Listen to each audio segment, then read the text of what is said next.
Hello friends, welcome to movie stan. எல்லோரும் comedy movie போடுங்கன்னு கேட்டுட்டு இருந்தீங்க. ஆக்சுவலாக நெட்ஃப்ளிக்ஸில் நான் ரீசெண்டாக பார்த்து முடிச்ச படம் தான் ப்ளூ ஸ்டேக். 1999 ரிலீஸ் ஆன படம். படம் ஃபுல்லாக காமெடியாகவே இருக்கும்.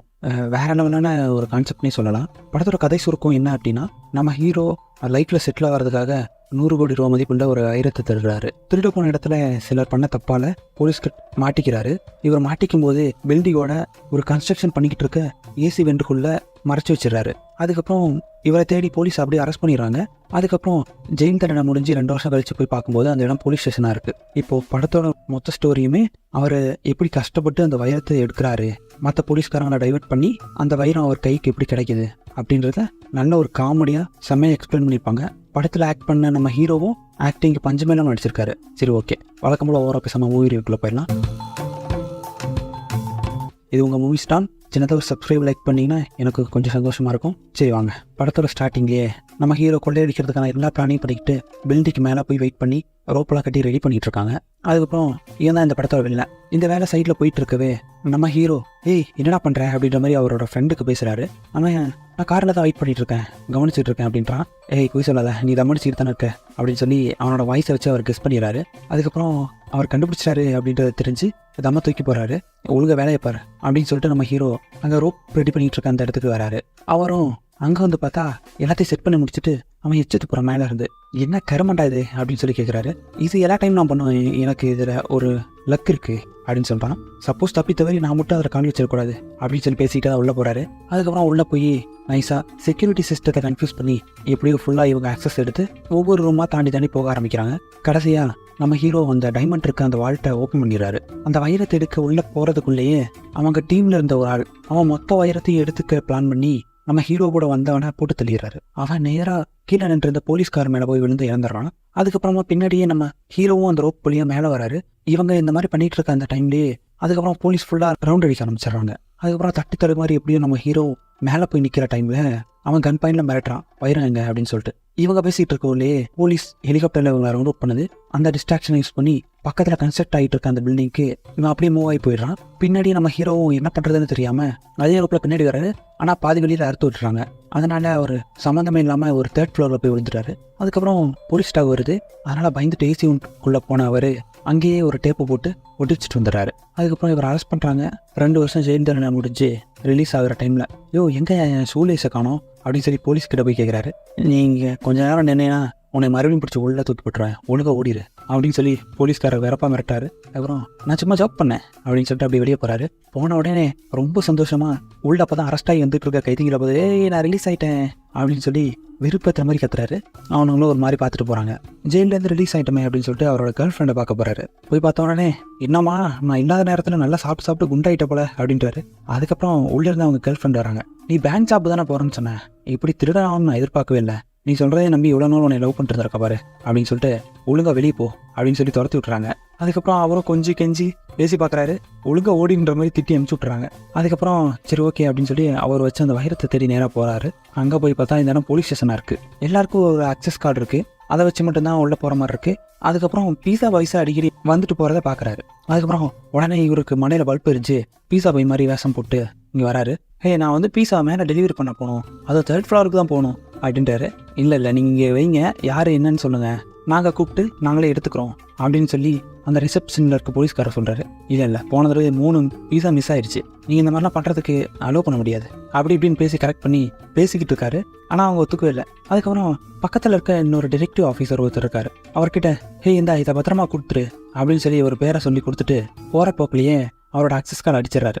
அவருக்கே தெரியாமல் அந்த கார்டை எடுத்த வந்த சந்தோஷத்தில் துள்ளி குதிச்சு டான்ஸ் ஆடிக்கிட்டே ஓடுறாரு. காமெடியாக இருக்கும் பார்க்குறதுக்கு. அதுக்கப்புறம் அங்கேருந்து அப்படியே தள்ளி போய் ரெஸ்டாரண்ட் வச்சுருக்க அவரோட அங்கிளை பார்க்குறாரு. அவர்கிட்ட இந்த மாதிரி நடந்த விஷயம் எல்லாத்தையும் சொல்கிறாரு. அதுக்கப்புறம் எனக்கு லாகின் பண்ணுறதுக்கு இதுலேயே ஒரு அக்சஸ் கார்டு பண்ணி கொடு அப்படின்னு சொல்லி அவரோட அங்கிள்கிட்ட சொல்லிட்டு வராரு. அதுக்கப்புறம் வீட்டுக்கு வந்து அவர் போலீஸ் படங்கள் பார்த்து எப்படி போலீஸ் மாதிரி நடந்துக்கிறது எல்லா விஷயமும் தெரிஞ்சுக்கிறாரு. இவர் கற்றுக்கிட்டு இருக்க அந்த கேப்லேயே அவரோட அங்கிளும் அவருக்கு தேவையான ஐடி, ஒரு போலீஸ் ரெக்கார்ட்னா எப்படி இருக்கும் அந்த மாதிரி ஒரு டிடெக்டிவாக இவருக்கு ஒரு நேமை வச்சு ஃபேக்காக ஒரு ஐடி ரெடி பண்ணி கொடுக்குறாரு. அந்த ஃபேக் ஐடி யூஸ் பண்ணி அவரும் அப்படி நைஸாக உள்ளே போகிறாரு. இவரும் போலீஸ் தான் அப்படின்ற மாதிரி மற்றவங்கள்ட்ட காமிச்சிக்கிறதுக்காக இவர் பண்ணுற இந்த அலம்பெல்லாம் தாங்க முடியாது. அதுக்கப்புறம் நேரடியாக உள்ளே போயிட்டு அவங்க வைரம் எங்கே வச்சுருக்காங்களோ அந்த இடத்துக்கு பாத்ரூமை தேடி உள்ளே போக ஆரம்பிக்கிறாரு. இவ்வளோ நல்ல நேரமாக என்னன்னு தெரில. அங்கேருந்து ஒரு கைதி எஸ்கேப் ஆகிறேன் அப்படின்னு சொல்லிட்டு நேரடியாக பாத்ரூம் கூடி வந்துடுறான். இவர் ஆக்சுவலாக அந்த பாத்ரூமில் இருக்க வெண்போல் வழியாக போய் அந்த வைரத்தை தாவி போய் எடுத்துடலாமேன்னு ட்ரை பண்ணிருக்காரு. அந்த இடத்துக்கு திருட வந்துடுறான். பாத்ரூம் டோரை திறந்து விட்டு அவனை அங்கேயே பிறந்துடுறாரு. அதனால் மயங்கி விழுந்துடுறான். மொத்த போலீஸ் ஆஃபீஸரும் இங்கே வந்து பார்க்கும்போது ஏதோ இவர் தான் அடித்து இவனை பிடிச்ச மாதிரி அப்படியே ஒரு ஆக்டிங்கை கொடுக்குறாரு. என்ன வென்ட்ரோல் திறந்திருக்கு அப்படின்னு சொல்லி சீஃப் வந்து கேட்ட உடனே அவன் தான் தப்பிக்க ட்ரை பண்ணான், நான் தான் பிடிச்சிட்டேன்ல அப்படின்னு சொல்லி சொன்ன உடனே நம்ம ஹீரோவை பார்த்து கற்றுக்கோங்க அப்படின்னு சொல்லி சீஃப் சொல்லிட்டு போகிறாரு. அதுக்கப்புறம் அவரோட பேர் அப்படியே ஆஃபீஸ்க்குள்ளே வர ஆரம்பிக்குது. உங்களோட ரெக்கார்ட்லாம் கொடுங்க அப்படின்னு சொல்லி கேட்குறாரு. அதனால் அவரோட ஃபைன் எடுத்து கொடுத்தோன்னே ஓகே நான் ஃபுல்லாக ரீட் பண்ணிட்டு சொல்கிறேன் அப்படின்னு சொல்லிட்டு சீஃப் அதை எடுத்துகிட்டு போயிடுறாரு. அதுக்கப்புறம் இவரோட ரெக்கார்டை வச்சு ஒரு அந்த வெள்ள டிடெக்டிவ் ஃபஸ்ட்டு ஸ்டார்டிங்கில் இருந்தார், அவரை வந்து இவர் கூட ஜாயின் பண்ணி விடுறாரு. இனிமேல் நீங்கள் 2 பேர் தான் பார்ட்னர்ஸ், எங்கே போகிறதாலும் நீங்கள் தான் போகணும் அப்படின்னு சொல்லிட்டு உள்ளே இருக்க வேலையை விட வெளியே இருக்க வேலை தான் அதிகம் உங்களுக்கு, ஸோ உங்களை மாதிரி எல்லாம் அங்கே தான் தேவை, நீங்கள் போங்க அப்படின்னு சொல்லிட்டு வெளியே ஒரு கேஸ் வந்திருக்கு அதை போய் பாருங்கள் அப்படின்னு சொல்லி அனுப்பிச்சி விட்றாங்க.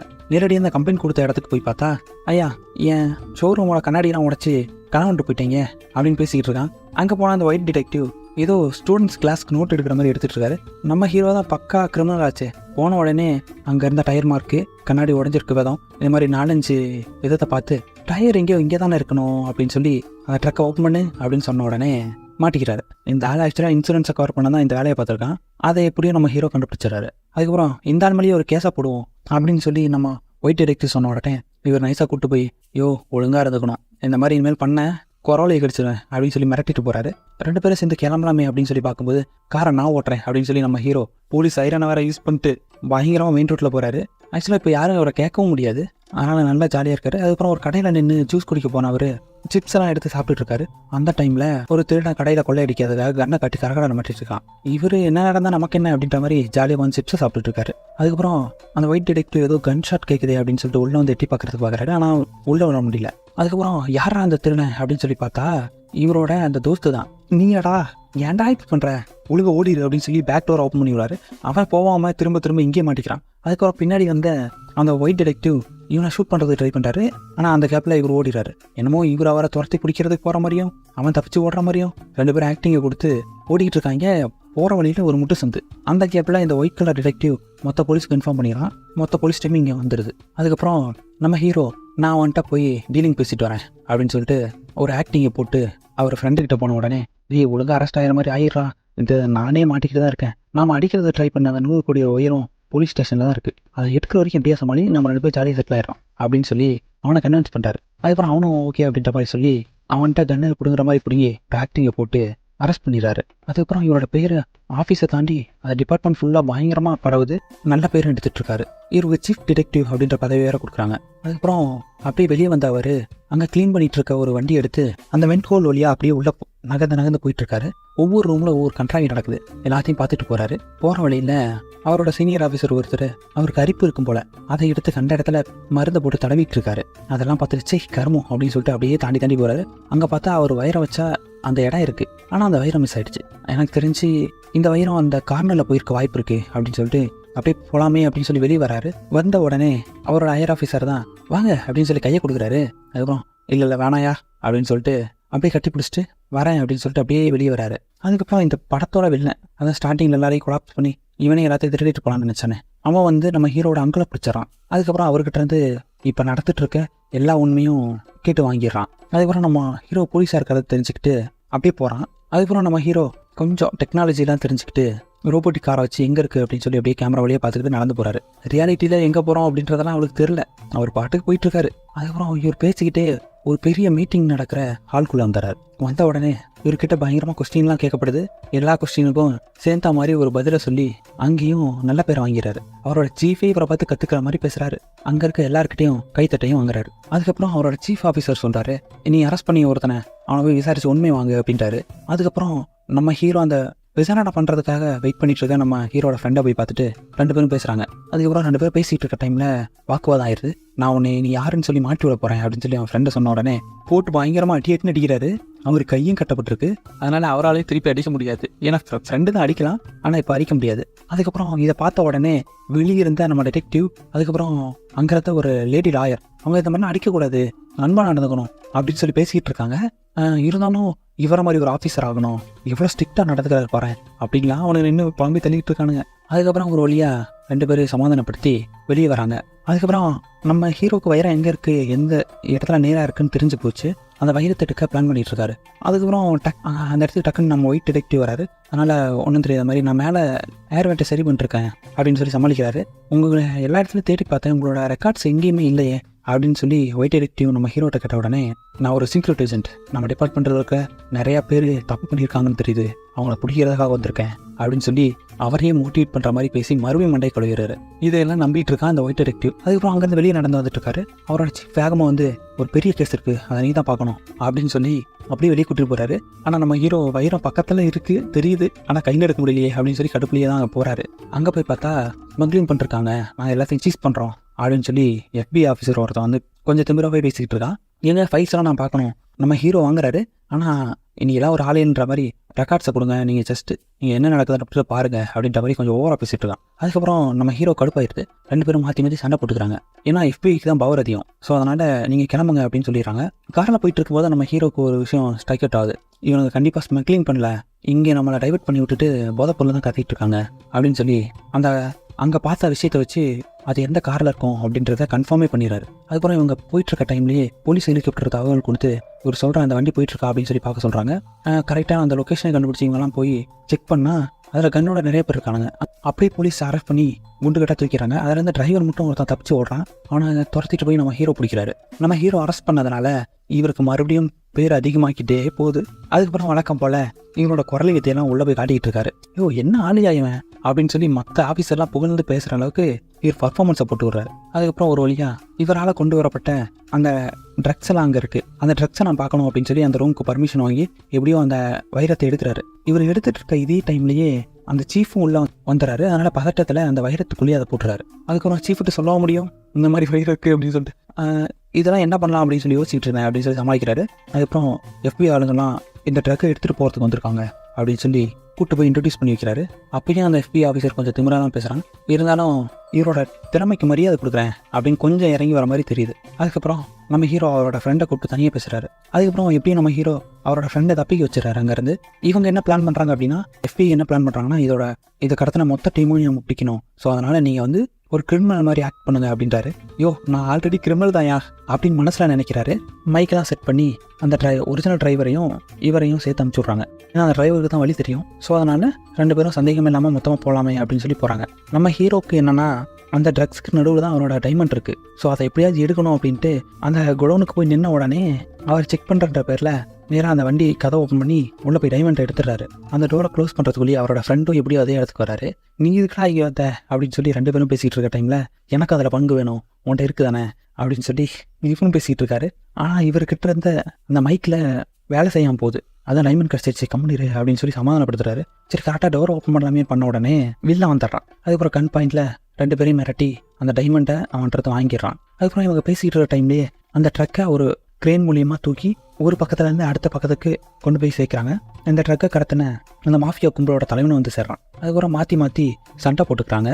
நம்ம வில்ல என்ன பண்ணுறான், அந்த மாஃபியா கும்பலோட தலைவன்கிட்ட நம்ம ஹீரோவா இவன் போலீஸு நம்பாதீங்க அப்படின்னு சொல்லி மாட்டி விட்டு இவன் தப்பிக்கிறதுக்கு பார்க்குறான். அதுக்கப்புறம் நம்ம ஹீரோ வந்து ஒரிஜினல் கிரிமினல் என்ன பண்ணுவாங்களோ அதேமாதிரி கண்ணு எடுத்து ஷூட் பண்ணி நான் உங்களால்தான்ற மாதிரி காமிக்க ட்ரை பண்ணுறாரு. அவனை உண்மையை சுட்டுக்கொள்ளு அப்படின்னு சொல்லி அந்த மாஃபியா லீடர் சொல்கிறான். ஆனால் நம்ம ஹீரோவுக்கு யாரையும் கொன்னுலாம் பழக்கம்ல, ஏதோ பந்தா காட்டுறதுக்காக அவன் கையில் ஷூட் பண்ணார். அதுக்கப்புறம் கொல்றதுக்கு யோசிச்சுட்டு பதட்டப்பட்டு இருக்க டைமில் கரெக்டாக மொத்த போலீஸ் ஆஃபீஸரும் இங்கே சுற்றி வளைச்சிட்றாங்க.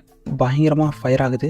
அங்கேருந்து மொத்த மாஃபியா கும்பலையும் FBI ஆளுங்க சுட்டு கொண்டு வர்றாங்க. அதுக்கப்புறம் நம்ம படத்தோட வெளில மட்டும் எப்படியோ தப்பிச்சு பிளானை போட்டு US மெக்சிகோ 2 நாட்டோட அந்த பார்டரை தாண்டிடலாம், மெக்சிகோ விட்டால் பிரச்சனை இல்லை அப்படின்னு சொல்லி நினச்சிக்கிட்டு அப்படின்னு ஐடியா பண்ணி நேராக அந்த பார்டர் ரோட்டில் வண்டி ஓட்டிட்டு வேகமாக போயிட்டுருக்கான். மொத்த போலீஸ் டீமும் அங்கே போயிட்டுருக்கு. நம்ம ஹீரோவும் அதே வழியில் தான் போயிட்டுருக்காரு. அதுக்கப்புறம் எப்படியும் அவன் அந்த பார்டரை கிராஸ் பண்ணிடுறான். கிராஸ் பண்ண உடனே மொத்த போலீஸ் டீமும் இங்கே நிற்கிது.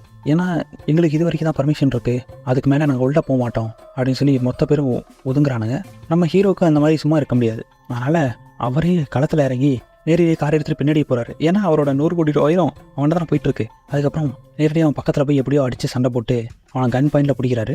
இந்த வெள்ளன்ட்டு இருந்த வைரத்தை எப்படியே கலெக்ட் பண்ணிடுறாரு. அதுக்கப்புறம் அவனை அந்த இடத்துல கட்டி போட்டு இவர் அப்படியே போகலாமேன்னு போகிற டைமில் வில்லன்ட்டு அந்த கன்னை வச்சு ஷூட் பண்ண பார்க்குறான். அதுக்குள்ளே நம்ம ஹீரோ அப்படியே ஷூட் பண்ணி அவனை சாகடிச்சிடறாரு. அப்படியே ஹீரோயிசமாக இருக்கும். இவ்வளோ நேரம் காமெடியாக தான் காட்டிட்டு இருப்பாங்க. அப்படியே நம்ம ஹீரோக்குள்ளேயும் ஒரு போலீஸ் ஆஃபீஸர் அந்த மாதிரி காட்டுவாங்க. அதுக்கப்புறம் எல்லா பிரச்சனையும் சால்வ் ஆயிடுச்சு அப்படின்ற சந்தோஷத்தில் மெடிக்கல் டீமு எல்லாமே வருது. எல்லாரும் அவங்கவுங்க டீலிங் பேசிகிட்டு இருக்காங்க. அதுக்கப்புறம் நம்ம ஹீரோவை எஃபிஐக்கு கூப்பிட்றாங்க.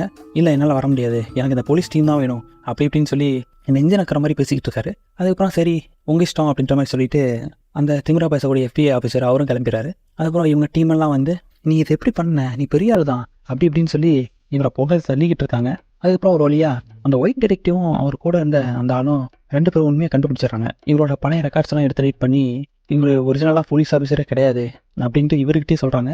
ஆனால் இவங்க 2 பேரும் கீழே பார்க்கும்போது நம்ம ஹீரோ அப்படியே மெக்சிகன் பார்டருக்கு வெளியே இருக்காரு, இவங்க யூஎஸ் பார்டருக்கு வெளியே இருக்காங்க. ஸோ அதனால் எங்களால் அவனை அரெஸ்ட் பண்ண முடியாது, ஃபியூச்சரில் நீங்கள் வந்தீங்கன்னா பார்ப்போம் அப்படின்னு சொல்லி ஜாலியாக பேசிக்கிட்டு இருக்காங்க. அதுக்கப்புறம் நான் ஒரு மெக்சிகன் அப்படின்னு சொல்லிட்டு நம்ம ஹீரோ ஒரு கதையை கட்டிட்டு அப்படியே மெக்சிகோக்குள்ளே போகிறாரு. அவர் கையில் தான் 100 கோடி ரூபாய்க்கான வைரம் இருக்க, அவரை இனிமேல் யாரை கையில் பிடிக்க முடியும், அவர் அப்படியே லைஃப்பை செட்டில் ஆகிற மாதிரி இந்த படத்தை எங்கேயும் முடிக்கிறாங்க. சரி ஓகே, தேங்க்யூ ஃப்ரெண்ட்ஸ். இந்த படம் உங்களுக்கு பிடிச்சிருந்துச்சுன்னா ஒரு லைக்கை போடுங்க, அப்படியே உங்கள் ஃப்ரெண்ட்ஸுக்கு ஒரு ஷேரை போடுங்க. நம்ம சேனல் கொஞ்சம் சப்ஸ்கிரைப் பண்ணிங்கன்னா எனக்கு ஒரு சப்போர்ட்டாக இருக்கும். வேறு என்ன மூவி பண்ணலாம் அப்படின்றத கமெண்ட் பண்ணுங்கள். இதே மாதிரி வேறு ஒரு மூவியில் வந்து பார்க்குறேன்.